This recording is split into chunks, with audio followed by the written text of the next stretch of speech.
Ethan came home early that evening, his heart light with the thought of surprising Claire. He'd picked up her favorite Thai food and a small bouquet of lily, her favorite. The key turned in the lock as it always had, but something felt wrong the moment he stepped inside. The apartment, once filled with laughter and the scent of her perfume, now echoed with silence. Half the shelves were empty. Boxers lined the hallway. Claire stood by the window, arms crossed, her expression unreadable. "You're home early," she said flatly. There was no warmth in her voice, no trace of the woman who used to run into his arms. Ethan stared at the half-packed living room, confusion knotting in his chest. "What's going on?" he asked, his voice breaking slightly. She sighed, as if bored. "I'm keeping the apartment. You can crash with your parents." The words hit him like a blow. For a moment, Ethan thought he'd misheard. "What are you talking about?"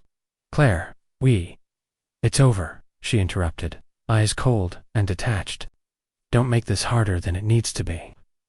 He searched her face for emotion, for a flicker of guilt or pain, but there was nothing. Just a chilling calmness that suggested this wasn't a spontaneous decision.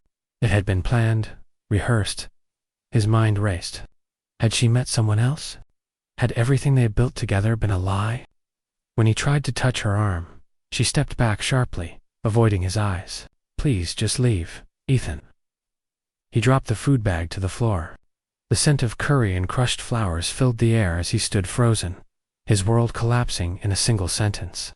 Somewhere deep down, he knew this wasn't just a breakup. It was the beginning of something far darker. Ethan hadn't stepped into his old room in years. The faint smell of dust and mothballs greeted him as he pushed the door open, suitcase dragging behind him. The posters from his teenage years still clung to the walls, faded and curling at the corners.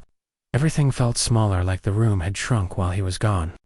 He dropped his bag onto the bed and sat down, staring blankly at the pale blue wallpaper his mother had refused to change.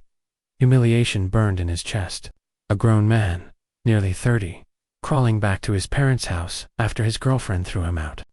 The sound of his mother's soft humming from the kitchen made it worse, too gentle, too pitying. She didn't ask what happened. She didn't need to. The silence between them said everything. That night, Ethan lay awake, his mind replaying the breakup on an endless loop.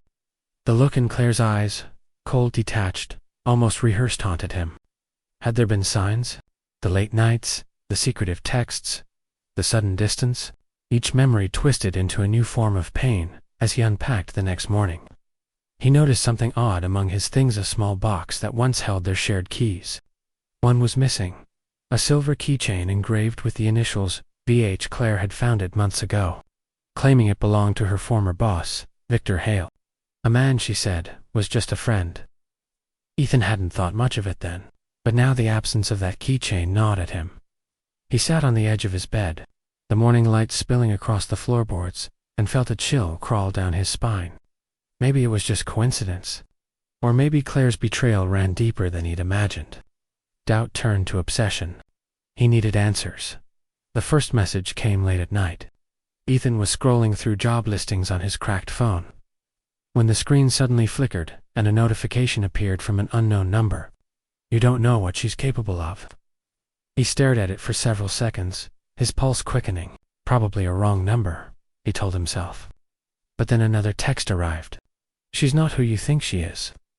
The messages stopped there, leaving him with a hollow sense of dread. He tried calling the number, but it went straight to voicemail. The next morning, unable to shake the unease, Ethan dug through his bag and found Claire's old work laptop. She had left it behind in the rush, tucked between books and a half-packed sweater. The logical part of him said to return it, but curiosity overpowered guilt. He opened it. At first, everything seemed normal. Emails, reports, travel itineraries. But when he searched for her name in hidden system folders, he found something buried deep, encrypted files labeled with random numbers. Inside were bank records showing large money transfers, some in his name. There were screenshots of fake profiles, invoices for hotel stays in cities she'd never told him she visited, and emails to someone simply signed V. Ethan's stomach churned. Had Claire been living a double life? Or worse, had she used him as part of something illegal? He clicked open one final folder inside. A photo appeared. It was Claire, sitting at a cafe with a man in a tailored suit. Victor Hale, her supposed ex-boss. The date stamp was only 2 weeks before she ended things. Ethan closed the laptop, hands trembling. The messages weren't random. Someone wanted him to know the truth. But why send them now? And who was warning him? Ethan hadn't planned to go back to the apartment building. Just walking up the familiar stairs made his chest tighten. The smell of freshly mopped floors and the hum of the old elevator brought back 1,000 memories. Laughter echoing down the hall. Claire's voice teasing him about leaving his shoes by the door. Now, it all felt ghostly. Like walking through the remains of a life that no longer belonged to him. He knocked on Mrs. Linton's door. The elderly woman had lived across from them for years, sharp-eyed, kind-hearted, and always aware of everyone's business. When she opened the door, her eyes widened with sympathy. "Ethan, dear. I was wondering when you'd come by." He forced a small smile. "Hi, Mrs. Linton. I just needed to pick up a few things, and maybe ask you something." Her expression shifted, curiosity flickering. "It's about Claire, isn't it?" Ethan nodded. "Did you see her with anyone?" "Before she left." Mrs. Linton sighed and motioned him inside. The living room smelled of chamomile tea and lavender. "There was a man," she said finally. "Tall, gray suit, black Mercedes parked outside. They were arguing, not shouting, but it was tense." She looked terrified, Ethan, tears down her face. "I almost went out to help, but he grabbed her arm, and she told me to stay inside." Ethan's blood ran cold. "Did you see his face?" She frowned, thinking. Not clearly. But he had that rich man confidence. The kind who thinks he owns the world. Victor Hale. It had to be him. As Ethan thanked her and turned to leave, Mrs. Linton added softly, "Whatever you think she did, dear, maybe it wasn't her choice." Those words lingered, cutting deeper than he expected. The morning started like any other. Ethan brewed himself a cup of bitter coffee and opened his laptop, determined to keep searching through Claire's encrypted files. But when he tried to log into his online banking account, an error message appeared. "Access denied. Account under review." Confused, he refreshed the page. The same message flashed again.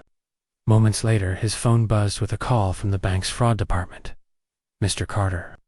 The voice on the other end said sternly, "We need to discuss several suspicious transactions made under your name."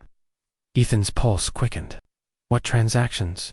"I haven't over $80,000 were wired to offshore accounts last month. We've received formal complaints. Authorities have been notified." His breath caught. He barely had a few $100s left in his savings. Before he could argue, another call came through, this time, an unknown number. A man's voice, deep and calm, spoke a single, chilling sentence. "You should have stayed quiet." Then the line went dead. By afternoon, 2 investigators arrived at his parents' house. His mother's worried eyes followed every question they asked. "Do you have any knowledge of these funds? Did you authorize these transfers?" Ethan could only shake his head, numb, when they left. He opened Claire's stolen laptop again, retracing the hidden folders he'd found earlier. That's when he saw his name listed as the account holder for every offshore transfer. His social security number, his signature, all perfectly replicated. It wasn't just betrayal, it was a trap, carefully laid long before the breakup. Every digital thread led back to him. Ethan slammed the laptop shut, panic clawing at his chest. Claire hadn't only ended their relationship, she'd destroyed his life, or someone had used her to do it. Either way, he was now their target. For days, Ethan tracked every trace of Claire he could find: old phone records, social media check-ins, bank notifications. Then, one night, a credit alert appeared under her name linked to a new luxury apartment downtown. It was the first real lead he'd had in weeks. The moment he saw the address, his heart raced. If she was living there, she hadn't gone far, just far enough to hide in plain sight. He waited outside the building the next morning, sitting in his car as sunlight reflected off the glass towers. Expensive cars rolled in and out of the underground garage. When Claire finally appeared, dressed in a tailored beige coat and dark glasses, Ethan almost didn't recognize her. She looked different, thinner, paler, but somehow stronger. He stepped out quickly, calling her name. "Claire." She froze. Her sunglasses slipped slightly as her eyes widened in shock. "Ethan, what are you doing here?" "I need answers," he said, his voice shaking. "You framed me. The bank, the money." She glanced around nervously, lowering her voice. "You shouldn't be here. You don't understand what you've walked into." "Then make me understand," he shouted, his desperation echoing through the quiet street. Claire's lips trembled, torn between fear and guilt. "It's not what you think," she whispered. "I never meant for this to happen. Please, just go home before it's too late." Before Ethan could respond, a sleek black car pulled up beside the curb. The tinted window rolled down just enough for him to glimpse a man's silhouette, calm, composed, watching. Claire's entire body stiffened. "Is that him?" Ethan demanded. Claire took a shaky step back. "Run," she said under her breath. "If you love me, just run." Then she turned and disappeared into the car, leaving Ethan staring after her, his heart pounding as dread settled deep in his gut. Whoever that man was, Claire wasn't just guilty, she was terrified. The next morning, Ethan tried calling Claire again and again, but her number went straight to voicemail. By noon, he drove back to her apartment building, only to find her mailbox overflowing and the door sealed with police tape. Panic rippled through him. He cornered the doorman, demanding answers, but the man only shook his head. "She left 2 nights ago," he said. Didn't say where. Looked scared. That single word haunted Ethan. Scared. What had frightened her so badly that she would vanish without a trace? Within days, the news broke online. Local woman missing, possible fraud connection. The photos of Claire smiling beside Ethan from happier days now circulated with captions branding them as suspects. Reporters called him a person of interest. Strangers sent threats. The world turned on him overnight. Then, late one night, his phone buzzed with a hidden number. A single text appeared. "Don't trust anyone, even the ones helping you." The message had no sender ID, but Ethan knew it was Claire. The words were unmistakably hers. He read it over and over, his stomach twisting with dread. Who was she warning him about? The police? The bank investigators? Someone closer? Hours later, headlights swept across his parents' driveway. 2 unmarked cars stopped outside, men in suits stepping out. Ethan's instincts screamed danger. Grabbing his backpack and the flash drive of Claire's encrypted files, he slipped out through the back door before they could knock. He didn't know where he was going, only that staying meant being silenced. The night swallowed him as he fled down the dark highway, his heart pounding, every shadow feeling like a threat. Claire was gone, but she was still protecting him. And now, her warning had become his only chance to survive. For weeks, Ethan followed the faintest digital breadcrumbs, anonymous emails, hidden IP trails, fragments of data Claire had buried within encrypted folders. Every clue pointed to one name: Victor Hale, the man who'd once been her boss, and possibly her captor. Late one rainy night, Ethan drove north to an isolated estate listed under one of Victor's shell companies. The place was surrounded by high walls, security cameras glinting under the storm's flashes. From a ridge overlooking the property, Ethan watched black sedans come and go, men in suits exchanging briefcases under the cover of darkness. Whatever Victor was running, it was more than corporate fraud. It was an empire built on secrets, blackmail, and stolen identities. When the guards changed shifts, Ethan slipped through a side gate and broke into a small office building near the main house. Inside, rows of filing cabinets and computer servers hummed quietly. He plugged in Claire's flash drive and waited. One by one, the hidden files decrypted, and what he found nearly brought him to his knees.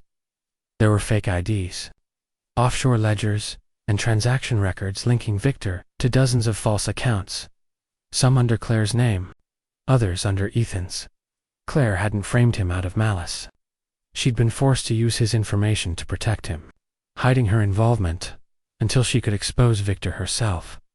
Among the digital chaos, Ethan found a message labeled simply for E. It was a video. Claire's face appeared, pale and tearful. "If you're seeing this," she said, her voice shaking, "it means Victor found out. I tried to stop him, Ethan. I tried to keep you safe. Please, don't hate me." Ethan's breath hitched as thunder rolled outside. The truth hit him harder than any betrayal ever could. Claire hadn't left him for greed or deception. She had sacrificed everything to shield him from the monster she once worked for. The rain hadn't stopped for days, soaking the city in a constant gray haze. Ethan hadn't slept in nearly 48 hours, but his mind was clear to clear. Every clue, every file he'd uncovered, pointed to one horrifying truth. Victor Hale was still out there, and Claire was alive, but being used as leverage. He couldn't go to the police. Too many were already bought off by Victor's money.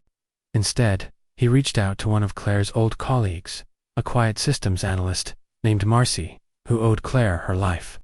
Together, they devised a plan. Expose Victor using his own encrypted data.